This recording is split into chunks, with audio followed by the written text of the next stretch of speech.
Hi, everyone. Judge Andrew Napolitano here for Judging Freedom. Today is Wednesday, September 3rd, 2025. Professor Gilbert Doctorow will be with us here in just a moment. Russia spreads its wings commercially and thumbs its nose diplomatically. But first this. My friends, if you care about your liberty and your right to control your own future, you need to hear about this. From October 10th to 12th, Mikkel Thorpe, host of the Expat Money Show, is bringing together top experts from around the world for the Expat Money Online Summit, and it's completely free to attend. You'll learn how to legally protect your wealth, secure second residences and citizenships, reduce your tax burden, and own property abroad, all to safeguard your freedom. This year's focus is on Latin America, where opportunity is booming. Argentina is shifting to free markets. El Salvador is undergoing a dramatic transformation, and Panama and Paraguay are offering simple residency programs. A Plan B is no longer optional, it's essential. Reserve your free ticket at expatmoneysummit.com. And if you want VIP access with special perks, including lifetime replay access and exclusive VIP panels, use promo code JUDGE for 20% off your upgrade. That's expatmoneysummit.com, promo code JUDGE. Professor Doctorow, welcome here, my dear friend. Before we get to the significance of the Shanghai Cooperation Organization meeting and the effect on BRICS of the meeting this week, a couple of questions, if I might, about Ukraine. What are the attitudes, as you perceive them, among Russian elites about the likely end of the special military operation? I think they perceive that it will be resolved on the battlefield. The expectations that any of the friends of Russia, like India or China, or for that matter, President Trump, will bring Ukraine to the table and make them amenable to a realistic settlement, I think those expectations are minimal. There is, if you follow the Russian state television news daily, there is a clear perception that the advances are significant, as advances on the ground. The taking of territory is now at the level of 700 square kilometers a month, whereas it had been 400 a month at the start of this year. So there is also the awareness that the front has in some respects weakened to collapsed around the logistical hub of Pokrovsk, which is of great importance to all logistical services to the Ukrainian frontline soldiers. In that respect, I think that the Russian elites have a vision of the race to the Dnieper River, which would be the culmination. There's also talk, of course, of taking Odessa, which would be a still more dramatic denouement, conclusion to this military conflict. That is the mood among elites. Do you foresee any circumstances under which Vladimir Putin and Volodymyr Zelensky sit down at a table together? It is possible. It's very difficult to imagine, but it is possible. However, the Russians have made it fairly clear that Mr. Zelensky's signature on any documents will not be welcome. They could meet, they can discuss what a settlement can and should be, but they would want to have a legitimate signature on any documents concluding peace. They don't consider his to be legitimate. Interesting. What do Ukrainian elites think? Their generals, their diplomats, their senior government officials, not including President Zelensky, about the likely coming Russian military achievement of the Russian objectives on the battlefield?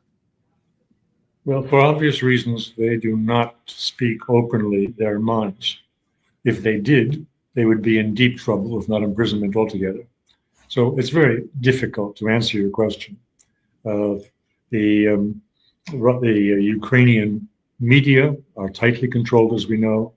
The no criticism is of the government's policies are acceptable. And the opposition leaders of the past, like Timoshenko, Poroshenko, are really on board with Zelensky in his objectives. They just think they could do it better.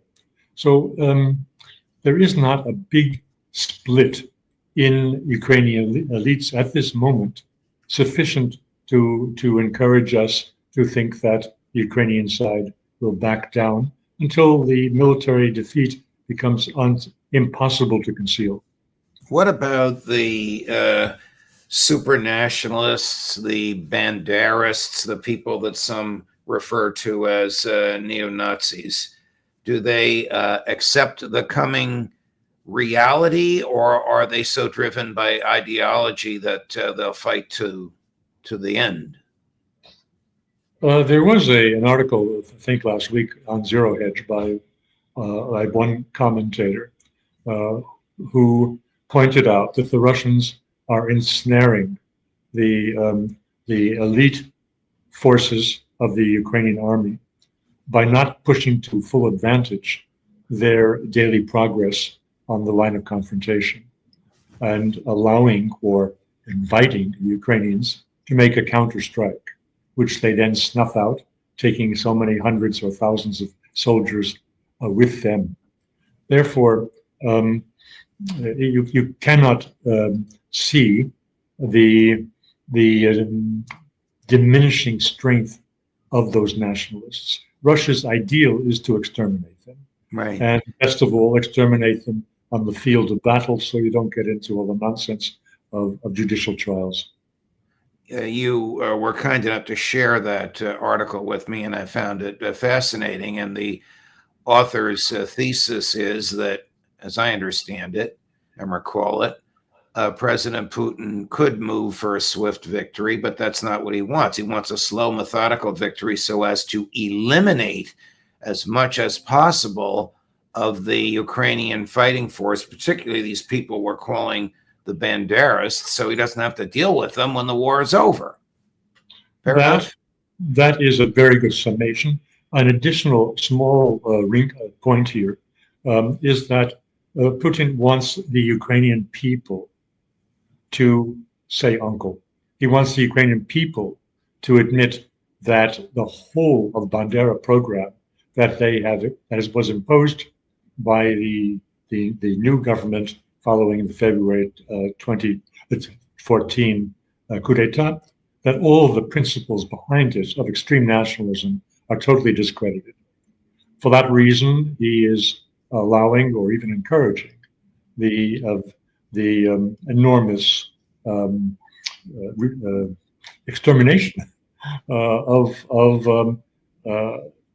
capable males in Ukraine, those who are inducted into the military. It would be possible, theoretically, for that to be avoided, but that would not drive home to the Ukrainian nation that they have lost and that the principles behind their fight are false. Do you have any feel for ties between MI6, CIA, and the banderists? No, that's outside my field of competence. Right. I know it's outside your field, but I know you also have a lot of contacts, so I respect the intellectual honesty of your answer, and I thought I would throw it out. Before we get to India and the Shanghai Organization and BRICS, is there any reaction in Moscow when President Trump does things like blow out of the water a Venezuelan ship, killing everybody on it without any due process whatsoever? This is arguably a homicide. This is a pre-conviction extrajudicial execution. Does Moscow react at all internally when Trump does things like this? Sort of like when he killed General Soleimani in his first term. Well, Soleimani they react to because they are close friends of Iran, and he was a very prominent person. As regards this latest incidents, the Russians are quiet about it. You won't find it in the news. They don't comment on it.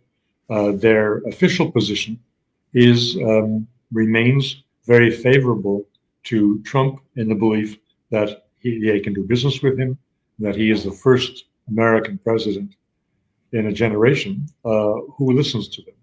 So they leave it at that. All right, Chris, put up the full screen from President Trump on his Truth Social, please. This is what the president wrote this morning.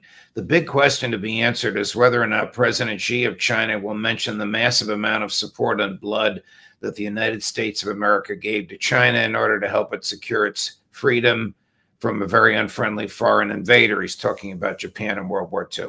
Many Americans died in China's quest for victory and glory. I hope that they are rightfully honored and remembered for their bravery and sacrifice. May President Xi and the wonderful people of China have a great and lasting day of celebration. Now, this sarcasm that I want to ask you about, Professor, back to quoting the president. Please give my warmest regards to Vladimir Putin and Kim Jong-un as you conspire, as you, not as they, as you conspire against the United States of America. How does the Kremlin view that type of diplomacy by sarcasm? I don't think they'll react at all for the reasons I just mentioned. They don't pay much attention to what Donald Trump says in public. I think I've called this out in the past. I don't follow closely what he says. I don't parse his words because of they're largely double talk, and double talk to keep off balance all of his many opponents, domestically and foreign. But I think this message is very important for a different reason. It is very sad, deeply sad, that Trump did not make arrangements to be present at the parade today. Yes. It is deeply sad. And to make these words about hoping that that American soldiers who died will be honored, I'm sorry, that's pitiful. At the same token, let me be broader about this. I have publicly criticized in Indian television interviews Modi's decision not to be present because 1.5 million Indians died fighting in World War II on the European and the Pacific fronts, and it was a failure to honor those deaths of his compatriots. Although India was not yet a nation, that is a state in 1945, but it was disgraceful that he did not honor their memory by attending. So it was with Trump. It's just disgraceful that he wasn't there, and I think it would have played out differently. What we saw on the television screens today would have looked different if Trump had been at the party. What has been the effect, the economic effect of the short-term economic effect? We can speculate the long-term, but the short-term economic effect of Trump's tariffs on India?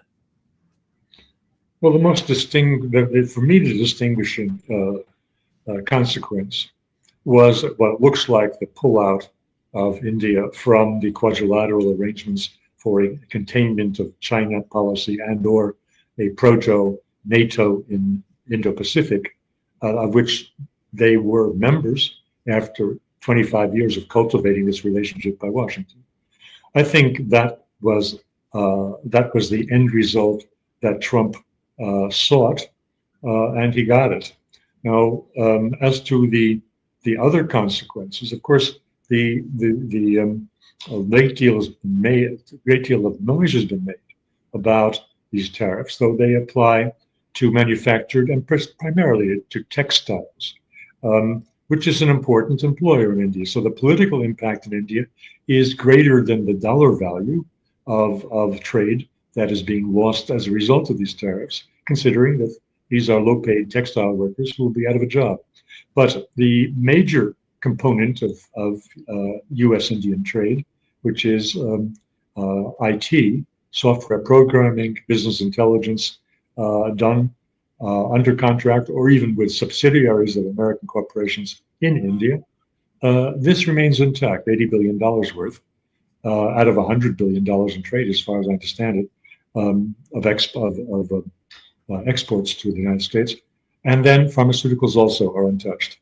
But the way that this was brought in and the insulting remarks by Trump in his telephone conversation with Modi, made it inevitable that India would react and would dig in the heels and would demonstrate its independence and sovereignty from the United States. So this is what happened.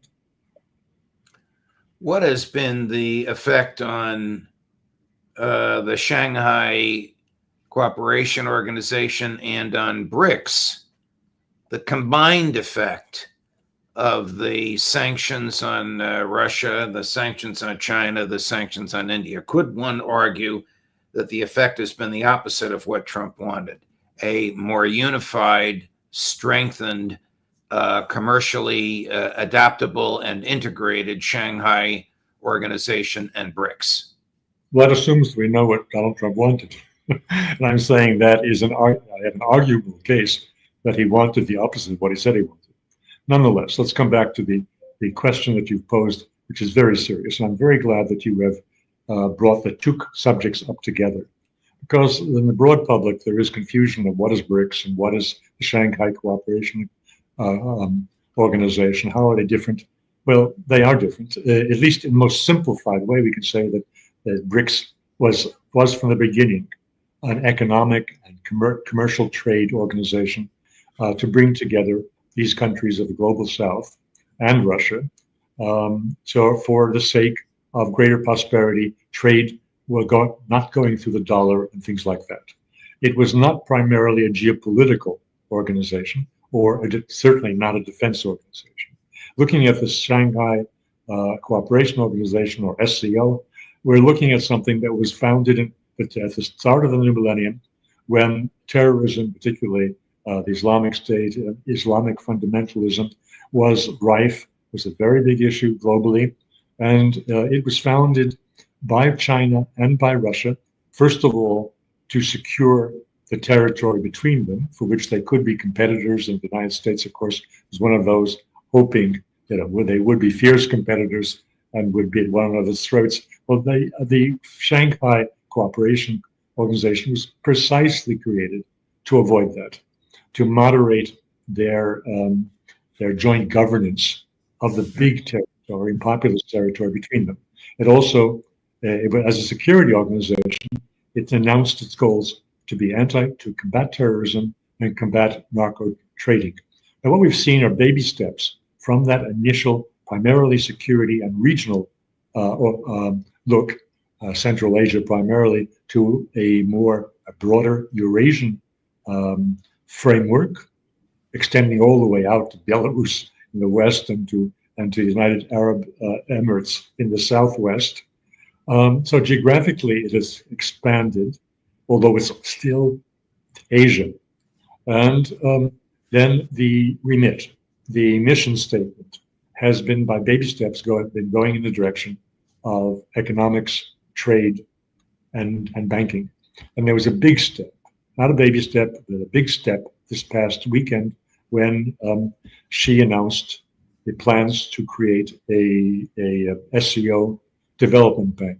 So what we see is the elements of BRICS are now being fully developed within a limited geographic area. BRICS is global. The SCO is regional, but of course the region takes in 40% of the world's population. Right. Nonetheless, it is regional. It is from India, China, and Russia are the big players. What happened this weekend was, yes, the remit has changed, the mission statement is broadened, and the role of India, I think, has been offered the possibility to be one of the three governing countries of SCO. Oh, that is profound. India was on the sidelines. India is on the governing board of BRICS, but it was not on the governing board of SCO. And now the SCO is becoming kind of regional BRICS. It is both logical and important. I also would like to introduce a remark that was made by Glenn Decent when we had a recent conversation, and I think is very appropriate to understand what's going on. That when Russia and China were involved in a security mission in SCO, Russia and China are pretty balanced. Oh yes, okay, China has a bigger army in manpower numbers, but Russia has a much more effective and battle-practiced army. So they are pretty balanced in military and security issues.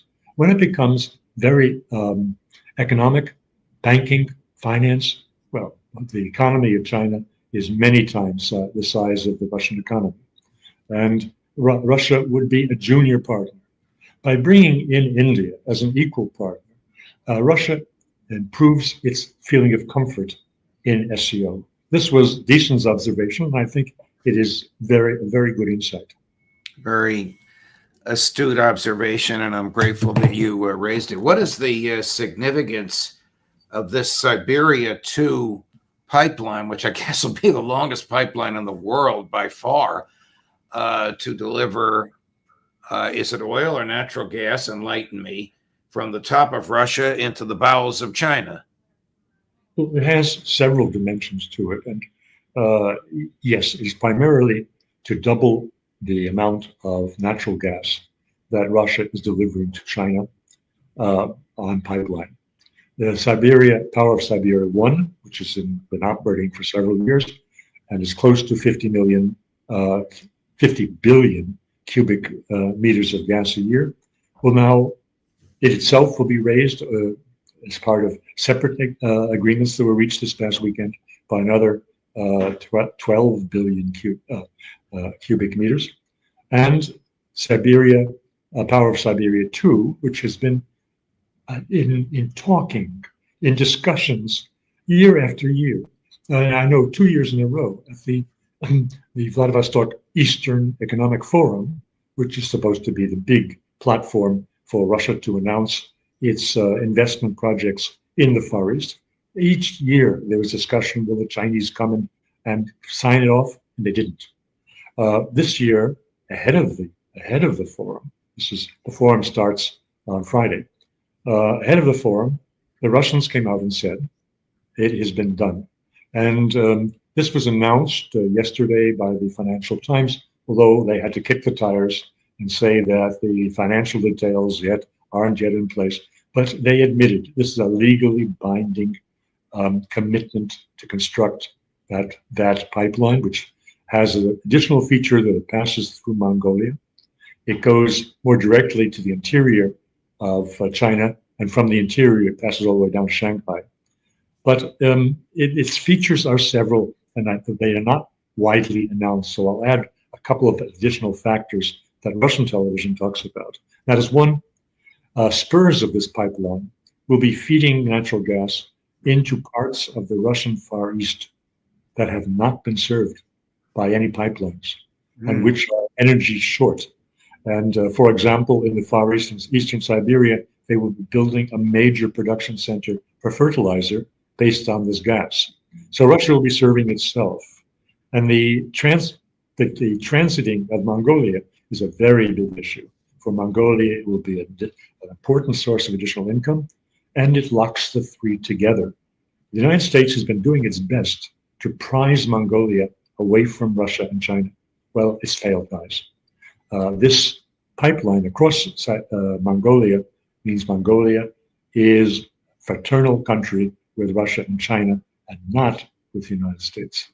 And there's not much the United States can do about this unless they're going to engage in sabotage like on Nord Stream 2. How long will it take, before we run, how long will it take to build this?